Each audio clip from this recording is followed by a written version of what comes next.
우리 기획재정부에 장윤정 부이사님을 초대를 했는데 우리 장윤정 부이사님은 제가 가장 정말 자랑스럽게 생각하는 우리 여성 공무원 후배입니다. 우리 장윤정 부이사님이 앞에 소개를 해드리겠지만 예산총괄과장을 하셨어요. 공무원의 대표인데 아마 향후 최초의 여성 예산실장이 되지 않을까 제가 기대하고 있습니다. 저희 오늘 이 자리에 여러분들 아침부터 일찍 많이 와주셔서 정말 감사하고요. 다음에도 또 좋은 기회로 또 뵐 수 있도록 하겠습니다. 감사합니다. 본부의 안한기 회장님 나오셔서 간단하게 축하 말씀 부탁드릴게요. 예, 방금 소개받은 생산성 본부 안한기 회장입니다. 단지 그래도 여기 오셨으니까 생산성 본부에 처음 오신 분 계세요? 이런 활동을 통해서 좀 생산성을 올려달라 하는 차원 하에서 만들어진 단체입니다.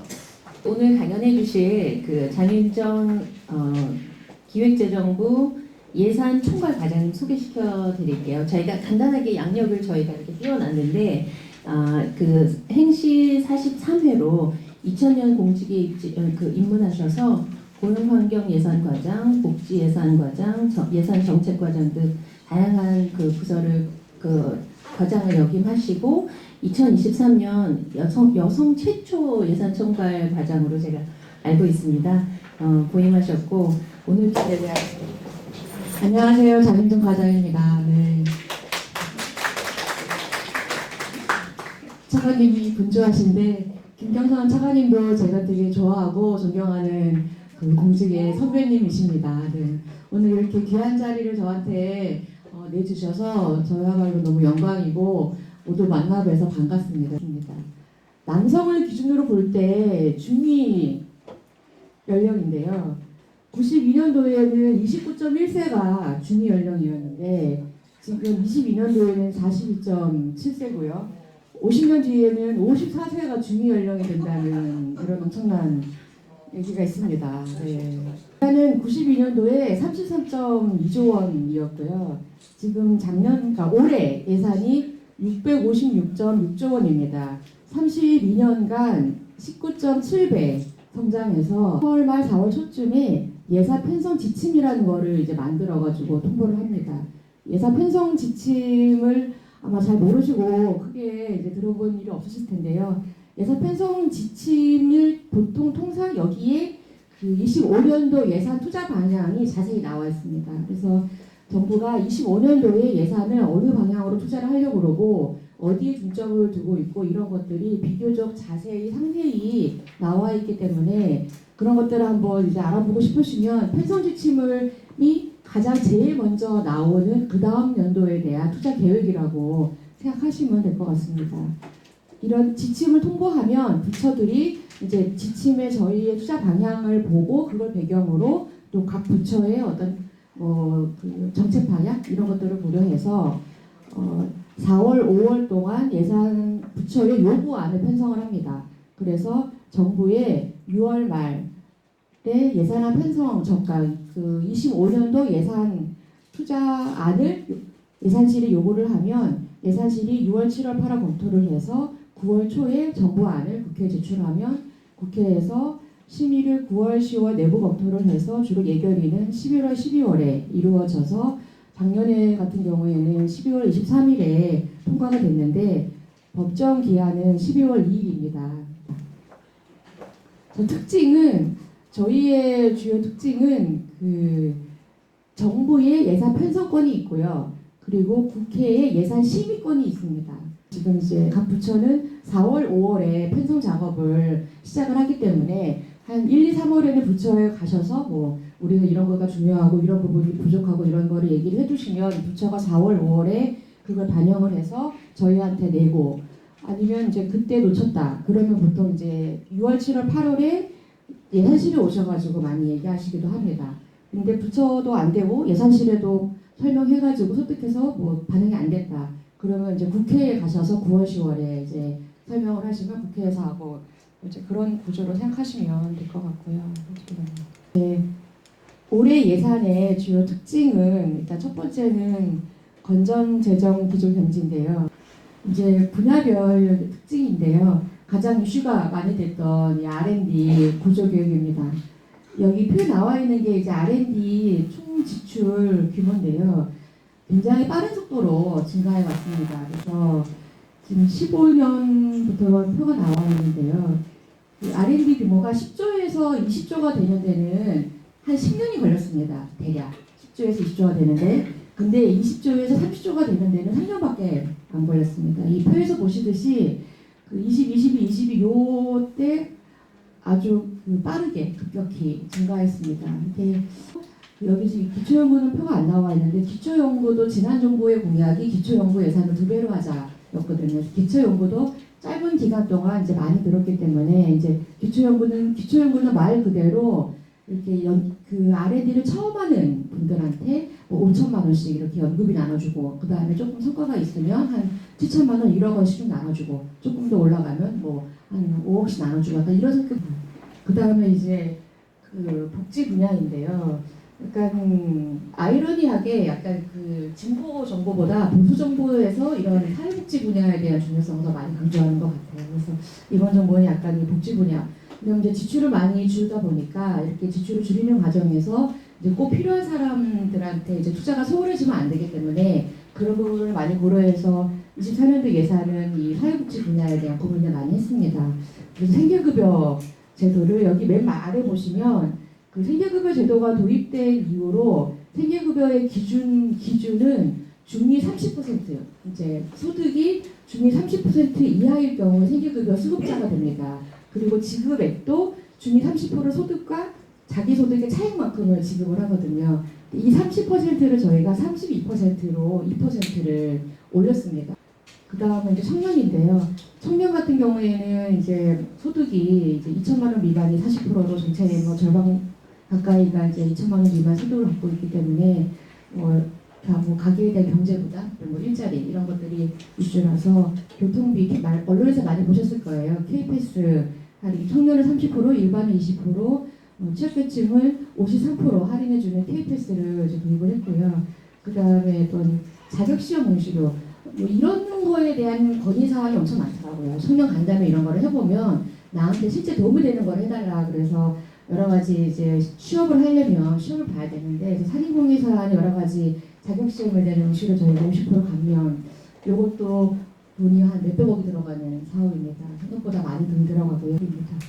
그 다음 이제 아까 합계 출산율을 설명드렸는데 이제 저출산이 이게 이제 엄청 이슈인데 지금 뭐 출산율 이런 것들은 다 아실 것 같고, 그래서 이제 물어보면은 많이 이제 얘기하는 게 주거에 대한 불안, 그리고 이제 돌보는 문제, 그 다음에 현금 지원 이런 것들을 많이 얘기하시기 때문에 많이 언론에 보도가 됐는데, 이제 주택 자금을 지원을 할 때 그냥 뭐 과거에는 혼인, 뭐 결혼, 뭐 아이 숫자 이런 걸 했는데 실제 이제 아이를 낳는 실제 신생아가 있는 가구에 금리를 더 우대하고 융자 규모를 늘려주는 그런 거를 지금 처음 도입을 해서 신생아 출산가구 주거 안정 3종 세트 이렇게 지금 표현하고 있습니다.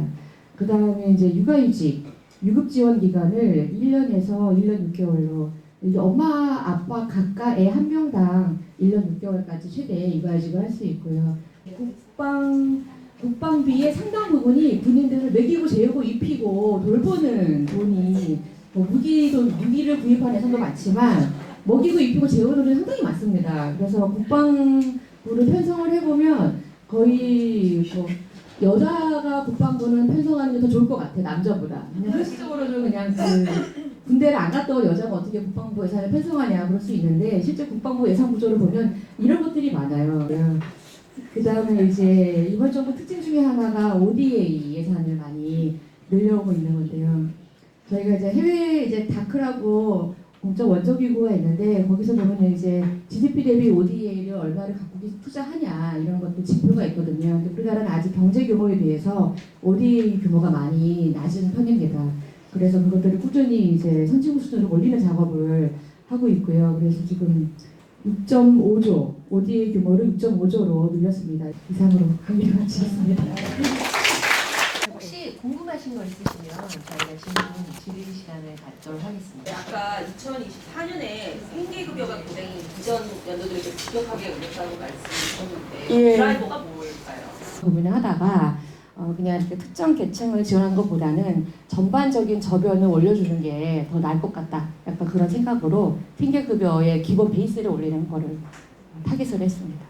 민간하고 공공기관에 있는 이제 우리 전현직 임원분들도 계시고 또 우리 전문 자격을 가지신 변호사분들도 계시고 한데 집어넣는 게 효과적이지만 그래도 처음부터 그런 노력을 해온 거하고 그런 거 없이 갑자기 국회 쑥 들어가는 거하고 이 효과 차근차근 순서를 밟아오는 데가 그래도 훨씬 더 효과가 있지 않을까라는 생각에 그 R&D 예산이 그동안 좀 방만하게 운영이 돼서 그런 급격한 구조조정에서 깎기만 했는지 아니면 그 중에서도 여기는 늘렸다. 그 R&D에 대해서 그래도 이건 좀 오해인 것 같다. 이게 늘린 부분도 있다. 뭐 이런 게 얘기하고 싶은 게 있으면은 좀 그것도 얘기를 해주시면 좋. 저희 개수수위라고 하잖아요. 개수조정 소위. 그 개수수위 의원님들이 보통 뭐 한 15분 뭐 이렇게 되세요. 그러면 개수수위 의원님들이 이제 저희랑 협의를 하면서 징역을 정하세요. 그러면 이제 그 의원님 15분이 한 분 한 분이 이제 자기가 생각하는 징역을 저희한테 얘기를 하실 때 그 의원님 한 분이 저희한테 징역을 말하실 수 있는 어느 정도의 캡이 있습니다. 이렇게 뭐 무한정 뭐 모든 사업을 그 의원님들이 다 제안을 하실 수가 없어요. 근데 일단 그 역으로 말씀드리면 국회에서 가서 얘기를 해서 뭐 설득을 해서 넣을 수 있는 것들은 그 캡이 있기 때문에 일단 제일 바람직한 부처랑 상의하시고 저희랑 상의하셔가지고 일단 넣으려고 하는 작업을 하시는 게 확률적으로는 더 높다고 생각이 들고요. 그리고 보면 이제 예산은 뭐 법에 없기 때문에 이거를 예산 지원하는 거는 뭐 안 된다 뭐 그런 게 아니기 때문에 예산은 어떤 재량 사업의 우선순위거든요. 어떻게 보면 그 우선순위가 판단을 하는 게 이제 예산실 담당자가 판단을 하고 과장이 판단하고 시장이 판단하고 판단을 하는 건데 그래서 보면은 어떤 사업이 왔을 때 첫 해에 막는 거는 쉽다. 저희끼리 그 얘기를 해요. 근데 두 번째 해에 막는 거는 좀 어렵다.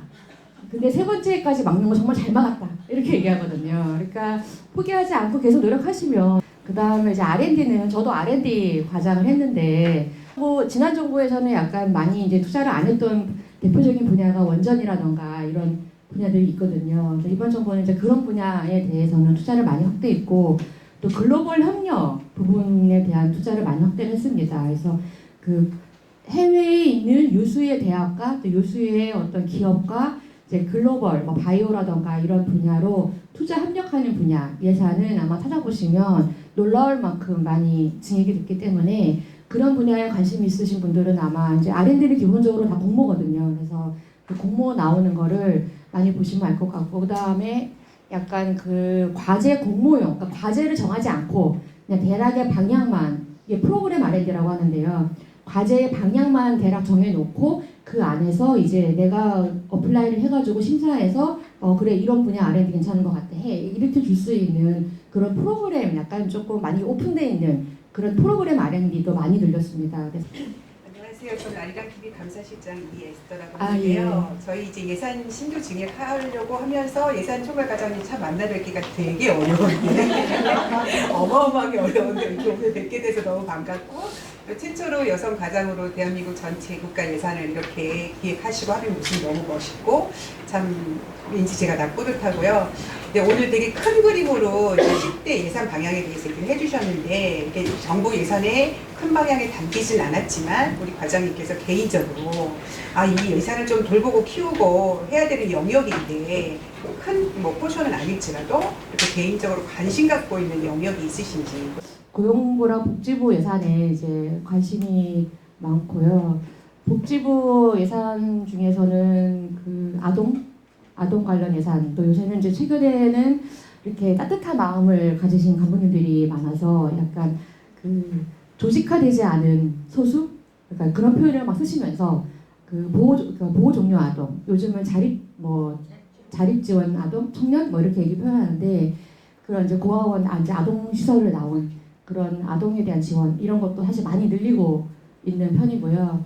그리고 제가 복지 이제 예산 과장 할 때 이제 그 보통 이제 복지 예산 과장 같은 게 되면 이제 뭐 이렇게 현장 방문 이런 걸 이제 가잖아요. 가서 이제 의견을 듣고 그래서 그 이제 그 보호 종료 그러니까 이제 자립 지원 아동 청년을 이렇게 그 케어해주는 저희가 보통 정부 예산이 그냥 이제 퇴소하면 월 현금 주고 이제 그게 끝인데 그때 서울시에서 그 아동들을 약간 돌보는 이렇게 사회복지사 같은 분이 이제 엄마 같은 부모 역할을 하는 거죠. 정기적으로 찾아와가지고 어려운 거 상의하고 뭐 취업이 어려우면 어떤 취업할 수 있는 프로그램 지원해주고 또 뭐 대학교 가고 싶어요. 그러면은 뭐 이런 거 뭐 학자금 같은 것도 장학금 같은 거 연결해주고 그러면 또 그런 시설에 그런 이제 센터에 또 기부하시는 분도 그렇게 많아요. 사회 좋은 분들이 많기 때문에 그런 그 기부하신 분하고 그 청년하고 연결해주고 약간 저는 약간 그 현금을 그 월별로 주는 것보다 이렇게 뭔가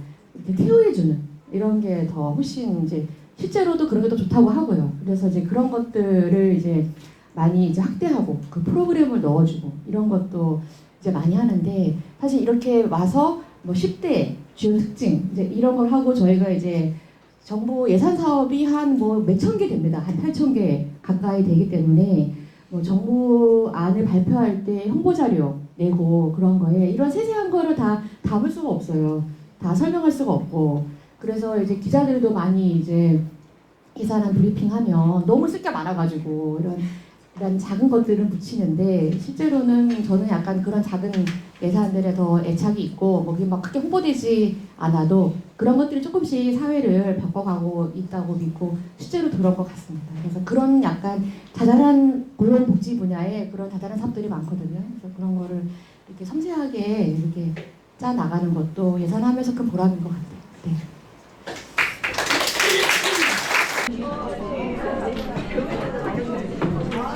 미래! 근데 너무 맛있어요. 샌드위치뿐 아니라 과일 샌디 글로벌 협력은 많이 살아있다는데. 감사합니다. 그래? 근데 머리가 고맙습니다. 가시면 굉장히 자유스러워서 토론 오늘 질문도 벌써 감사해요. 네. 다음에 또 오세요.